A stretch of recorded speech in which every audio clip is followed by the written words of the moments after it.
আমরা ছেড়ে দেবো। আমি এরকম অন্তত 100টা অ্যাপ্লিকেশন করে দিয়েছিলাম, তাদের কোনো কাগজ নেই। তাদের একবার ডেকেছিল যে আপনারা আসুন, যে 1 বছর তো টাইম দেওয়া হলো, যদি জোগাড় করতে পারেন। তো আমরা বললাম ঠিক আছে, আমাদের জোগাড় করতে পারিনি। ওরা বললো ঠিক আছে, সংখ্যাটা আরও বাড়ুক, আবার আপনাদের ডাকবো।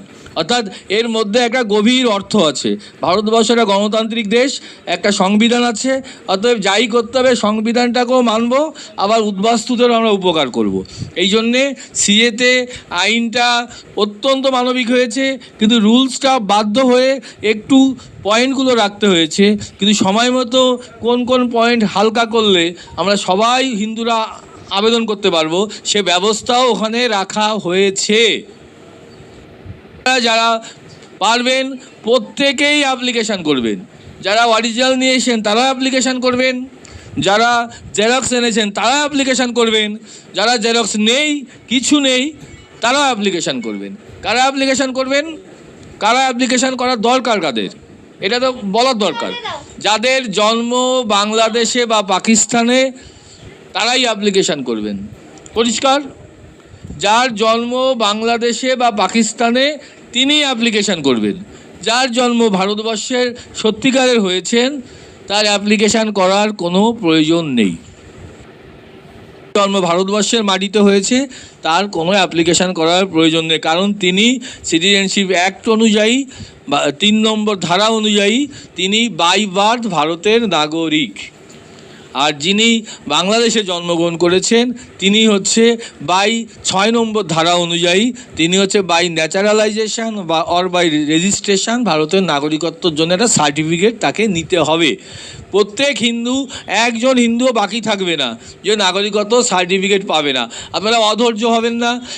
এই হচ্ছে নাগরিকত্বর ইস্যুর কীভাবে হবে না হবে সংক্ষিপ্ত করে এখানে তো বুঝতেই পারছেন, সব কথা আমি প্রকাশ্যে বলা যায় না, একটা নিয়ম নীতি আছে, সেই নিয়ম নীতি মেনে আমাদেরকে চলতে হবে। শুধু একটা কথা বলতে পারি, কেউ কোনো হিন্দু নাগরিকত্বহীন ভারতবর্ষে থাকবে না।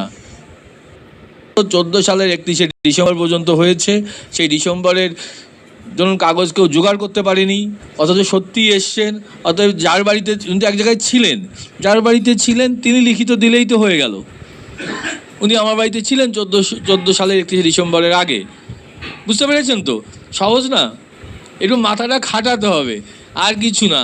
আর ব্যক্তিগত কিছু প্রবলেম হচ্ছে, ডেট অফ বার্থ চেঞ্জ হয়ে গেছে। এখানে এসে নেতাদের ধরেছিলাম, বললাম ঠিক আছে যা রেশন কার্ড হয়ে যাবে, রেশন কার্ডের উপরে লিখে দিয়েছে 40 বছর বয়স, কিন্তু তখন ওর বয়স হচ্ছে 30। এই 10 বছরের বয়সের ডিফারেন্স হয়ে গেল।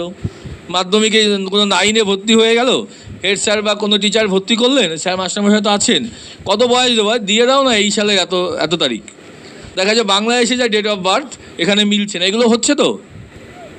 মাঝখানের মিডিল নেম লিটন কুমার বিশ্বাস, বাংলাদেশে ছিল কুমার, এখানে এসে কুমার উড়ে গেছে। অনেক কিছু হচ্ছে, এটা দিয়ে একদম ঘাবড়ানোর কিছুই নেই। কারণ কাগজ কি লাগবে, যাদের এই প্রবলেম হয়েছে তাদের কি কাগজ লাগবে, লাগবে জেরক্সের। অনেক জায়গায় লেখা ওঠে, অনেক জায়গায় লেখা তো ওঠে না, তাই না? এটা তো জেরক্সের ধর্ম, ওই যে কালি ওগুলো ওঠে না। এগুলো আপনাদেরকে বুঝে নিতে হবে ঠান্ডা মাথায়। কাগজ গুছিয়ে জোগাড় করে, আমি না বলেই পারছি না, আমাদের ভাই আছে এখানে মৃণাল বিশ্বাস, পাল্লা স্কুলের মাননীয় শিক্ষক, আরও 2 ভাই আছে। আমাদের সব এক জায়গায় তো করা সম্ভব নয়, সবাই মধ্যমগ্রামে বারাসাতে ছুটে যাবে, এটা হবে না। এইখানে বসে ওদের সঙ্গে কথা বলে ওরাই ফর্মগুলো করবেন, একদম সব ধরনের সহযোগিতা থাকবে। একদম দেখে শুনে বুঝে ফর্ম ফিল আপগুলো করতে হবে। কিন্তু আধিকারিকদের, এই ধরুন বাংলাদেশে কারো জন্ম 80 সালে, এখানে হয়ে গেছে 85 সালে, তবে কাগজটা সাজাতে হবে যে কোনো একটা ডেট অফ বার্থ থাকবে। ডেট অফ বার্থ কাগজে রাখা যাবে না, এমন কাগজ দিতে হবে। তাহলে আমরা চেষ্টা করবো, যদি আমরা ভারতের নাগরিক হয়ে গেছি তাহলে আমরা ভারতের ডেট অফ বার্থটাকেই মান্যতা দেবো, তাহলে সুবিধা হবে, সব কাগজে আছে। তাহলে বাংলাদেশে এমন কাগজ দেব, আমার বাবার জমির দলিলের জেরক্সে তো আমার নাম লেখা নেই, আমার ডেট অফ বার্থ লেখার কোনো কথাই নেই, তাহলে বাবার জমির দলিল জেরক্স দেবো। তো এটা কত কিছু কায়দা কলম আছে, এটা তো এত বলা যাবে না, সবাই চলে যাবে। শুধু আমাদের মাস্টারমশাইরা অত্যন্ত সম্মানীয়, মানবিক, মেধাবী, ওনারা ঠিক আপনাদেরকে হেল্প করবেন। কেউ তাড়াহুড়ো করবেন না, গুছিয়ে গাছিয়ে অন্যদের হেল্প করার জন্যে নিজে যদি আনতে পারি, নিজেরটা এনে অন্য একটা আনতে পারছে না সত্যি, তাকে বলবেন দাদা এইটা আপনি ম্যানেজ করে দেবেন। কিন্তু সবাই যদি বলি কিছু আনতে পারবো না, জেরক্স আনতে পারবো না, তাহলে তো এই সুযোগে ঢুকে পড়বে, এই সুযোগে বাংলাদেশের মুসলমান উগ্রপন্থী ঢুকে পড়বে। দেশকে রক্ষা করার দায়িত্ব তো আমাদের নিতে হবে, তাই না? সিএ আরও সরলীকরণ হবে, হয়তো বাংলাদেশের ডকুমেন্টটা অপশনাল করা হবে। আমাদের কাছে যে নিউজ আসছে খুব দ্রুত, বাংলাদেশের ডকুমেন্টটা হয়তো অপশনাল, পারলে দিন, না পারলে না দিন, আসছে সামনে, কেমন? তো সেই জন্যে যারা যারা সম্ভব অলরেডি করতে শুরু করুন, কারণ আমাদের এটা রাজনৈতিক প্ল্যাটফর্ম, আপনাদের দেখে অন্যরা অনুপ্রাণিত হবে। আর আমি নেতৃত্বর কাছে একটাই আবেদন করব, নেতৃত্ব দিতে গেলে নিজে আগে রিস্ক নিয়ে ঝাঁপিয়ে পড়তে হয়। যে নেতৃত্ব উদ্বাস্তু ঘরের, বাংলাদেশে জন্ম, তাদেরকে আগে অ্যাপ্লিকেশান করে বাকিদের অনুপ্রাণিত করুন। আমাদের কাছে আবেদন, আমাদের বিভিন্ন জেলায় বিভিন্ন জায়গায় গিয়ে দেখেছি এমএলএ, এমপি বা মণ্ডল প্রেসিডেন্ট বা যেন না হয়, নেতৃত্বকে এগিয়ে এসে, আমি যেমন আমার নিজের জীবনের ক্ষেত্রে ঘটেছিল, আমি যখন হেল্প করছিলাম, অফিসার আমাকে বললেন যে স্যার এ তো সমস্ত বৃদ্ধ লোক বাংলাদেশ থেকে এসে তারা অ্যাপ্লাই করলেন, তো কেউ করে না, ইয়াং জেনারেশান কোথায়? তা আমি তারা আমারটা করে দেন, আর কী করবেন? আমি এক্সাম্পল হই, প্রথম চাকরিজীবী হিসাবে আমি অ্যাপ্লাই করি এবং সেই অফিসারের পরামর্শে আমি সার্টিফিকেটটা পেলাম। তারপরে আমার কথা দেখি লোকে আরও বেশি করে শোনে এখন, কারণ উনি নিজে করেছেন। তো দিতে গেলে আমাদের প্রত্যেকে, যদি যারা দরকার, যারা উদ্বাস্তু নেতৃত্ব যারা আছে, উদ্বাস্তু ঘরের সন্তান, তাদেরকে বলবো দলের মধ্যে থেকে তারা এসে আগে এক্সাম্পল খাড়া করুন, তাহলে দেখবেন যে বাকিরা আরও সাহস পেয়ে যাবে। এই পর্যন্ত ঠিক আছে তো? নেক্সট, আমার মনে হয় সিএ নিয়ে আর কিছু বলার দরকার নেই, এত ভাবারও দরকার নেই। এটা নাগরিকত্ব আইন, কঠিনতম আইন, হাইকোর্টের অ্যাডভোকেটরাও ভুলভাল বলে এসে। হ্যাঁ, এই একটা উদাহরণ দিচ্ছি, মানে ভয়টা কাটাতে হবে, একটাই ভয়ের ওষুধ হচ্ছে নাগরিকত্ব, আর কোনো ওষুধ নেই ভয়ের। নাগরিকত্ব, ডিএসপি ব্যারাকপুরের সেদিন আমার স্কুলে এসে আমাকে বলছে স্যার নাগরিকত্বর আইনগুলো কী আছে। আমার বাবা তোমাকে এত বোঝানোর আমার সময় নেই, তোমার বাংলাদেশে কোন জেলায় জন্ম, কবে জন্ম, দেখে তার হাঁটু কাঁপতে শুরু করেছে। এই হাঁটু কাঁপাটা বন্ধ করতে হবে, আর হাঁটু কাঁপা বন্ধ করতে গেলে সত্যের পরে দাঁড়াতে হবে। আমি নাগরিকত্ব সার্টিফিকেট নেব, দেখবেন যে মানসিক শক্তি, শারীরিক শক্তি, সব শক্তি বেড়ে গেছে। আপনারা এটা করুন। আপনাদের কাছে অনুরোধ, যত হেল্প লাগবে, যখন হেল্প লাগবে, যেভাবে হেল্প লাগবে, আমাদের একটা বাঙালি ঐক্য মঞ্চ বলেই আমরা একটা তথাকথিত অরাজনৈতিক সংগঠন। তথাকথিত কেন বলছি?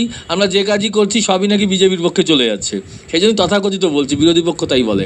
কিন্তু আমরা উদ্বাস্তুদের কথা বলেই যাব, তাতে যদি বিজেপির হাত শক্ত হয় তাতে আমরা খুশি, তাতে কোনো সমস্যা নেই। তো এবার এসআইআরে কী হবে? সহজ কথা, যাদের দেখবেন 2002 কাট অফ ডেট ধরা হবে আমাদের এখানে, ভোটার লিস্টটাকে, ওই লিস্টে যাদের নাম আছে, যাদের মা বাবার নাম আছে, তাদের কোনো চিন্তা করতে হবে না। এখানে দেখুন 60% লোক বেরিয়ে গেল। 2000 ভোটার লিস্টে যাদের নাম আছে, তাদের মা বাবার কারো নাম আছে লিস্টে, তাদের পরিবারের আর কোনো চিন্তা করার কোনো প্রয়োজন নেই। হ্যাঁ, এই পর্যন্ত। তাহলে 2002 ভোটার লিস্টে যদি বাবার নাম থেকে থাকে, যদি মায়ের নাম থেকে থাকে, নিজের নাম থাকলে তো সোনায় সোহাগা, কোনো দরকারই নেই। কিন্তু ওদের যদি কারো থেকে থাকে, তাদের এই এসআইআর নিয়ে ভয় পাওয়ার কিছু নেই, ওটা ভাববেনও না। এই পর্যন্ত বোঝা গেছে। এবার প্রশ্ন আসবে, স্যার 2002 পরে তো আমরা অনেকেই আছি, তাহলে আমাদের কি হবে? 2 পরে যারা আছেন, যাদের 2 ভোটার লিস্টে নাম নেই, তাদের আগে দেখতে হবে ভাই আমার জন্ম কবে। ভোটার যার জন্ম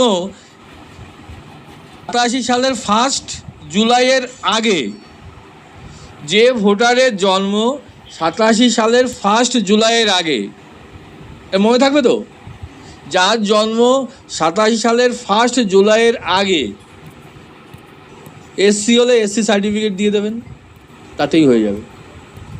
দেখবেন যে এই এলাকা তো ম্যাক্সিমামই বোধহয় এসসি পপুলেটেড, তাহলে এসসি সার্টিফিকেট 8-10খানা 11খানার মতো ডকুমেন্টের কথা বলা হয়েছে। সেখানে মানে আমি যেটা উল্লেখযোগ্য এই এলাকায় মনে করেছি, সেটা হচ্ছে schedule caste, schedule tribe certificate. সেই সার্টিফিকেট দিলে হয়ে যাবে। পাসপোর্ট আছে অনেকের, দেখবেন পাসপোর্ট দিলে হয়ে যাবে। কেমন? তাদের বাবা মার কোনো কাগজ লাগবে না, নিজের 8 পাস সার্টিফিকেট অন্তত। 4-8 তো পড়েছি রে বাবা, একেবারে তো কিচ্ছু কাগজ নেই তো হবে না, এরকম মানুষ আছে নাকি কেউ? তাহলে একটা 8 pass certificate, 7 pass certificate, 4 pass certificate তাই একটা দিলেও হয়ে যাবে।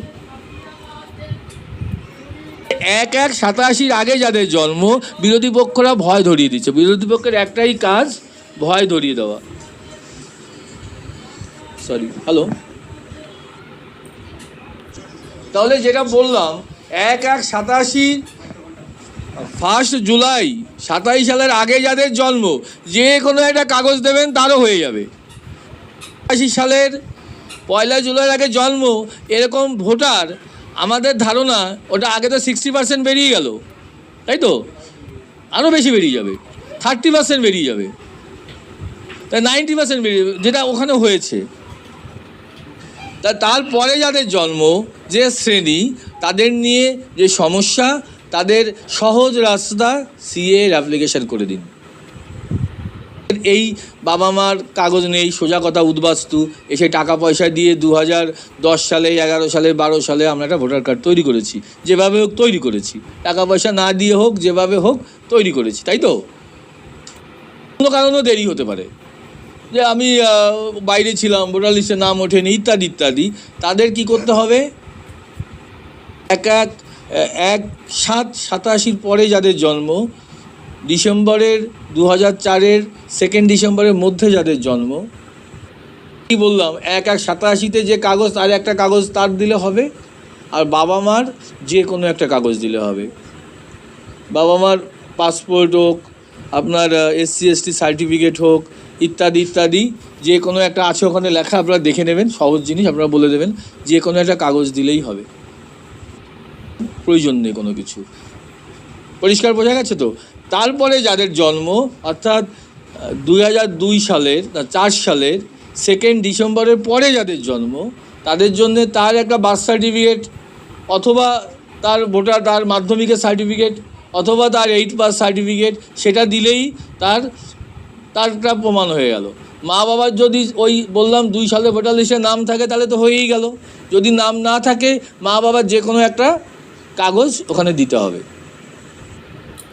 এবার সে আপনি যদি LICর কোনো কাগজও হয়, ব্যাংকেরও যদি কোনো বই হয়, আমরা সিএর কাজ করতে গিয়ে দেখেছি, বাংলাদেশের আমাদের উদ্বাস্তুদের কিছু না থাকুক, এসে একটা রেশন কার্ড করেছেন, অথবা একটা ব্যাংকের বই করেছেন, বা অনেকে দেখেছি একটা LIC করেছেন, মানে LIC এজেন্টরা ঘুরে বেড়ায় তো, বাংলাদেশ থেকে এসছো, বাবা একটা LIC আগে করে নাও।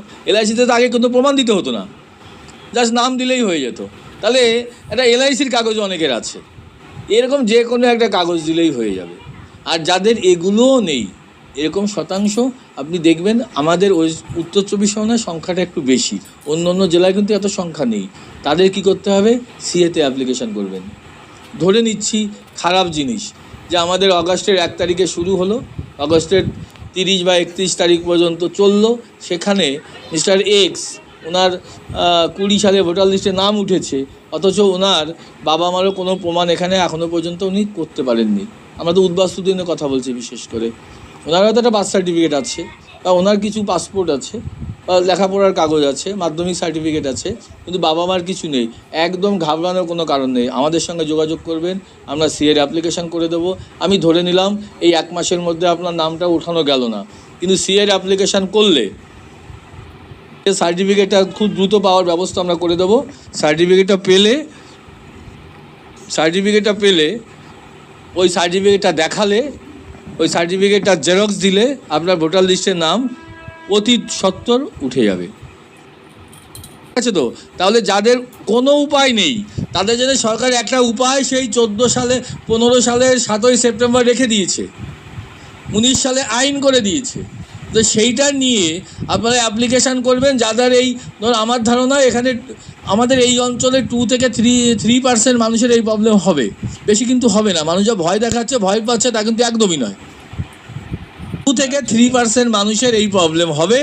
সেই প্রবলেম কাটানোর সরকার রাস্তা খুলে রেখেছে। অ্যাপ্লিকেশান করবেন, মাননীয় আমরা আমাদের ও রয়েছে, বলরাম বণিক রয়েছে, যারা রয়েছেন ওদের সঙ্গে যোগাযোগ করবেন, সিএর অ্যাপ্লিকেশান করবেন। আমরা সেন্ট্রাল গভর্নমেন্টকে বলে চেষ্টা করব অতি দ্রুত তাদের সিটিজেনশিপ সার্টিফিকেটটা হাতে তুলে দেওয়া, সেই সার্টিফিকেট দিলেই তার ভোটার লিস্টে নাম উঠবে। এইটুকু আমাদের করতেই হবে চিরস্থায়ী বন্দোবস্ত করার জন্যে। আর এর উল্টো দিকটা ভাবুন যে 50 লক্ষর মতো মুসলিম ওয়েস্ট বেঙ্গলে বাংলাদেশ থেকে অনুপ্রবেশ করে রয়েছে, ওদের কিন্তু কোনো রাস্তা খোলা নেই, কিন্তু ডি ভোটার হয়ে যেতে হবে, তারপরে ডি নাগরিক হয়ে যেতে হবে, তারপরে এই দেশ ছেড়ে পালিয়ে যেতে হবে। সরকার সেই রাস্তাটা আইনগতভাবে সংবিধানগতভাবে তৈরি করেছে, তার জন্য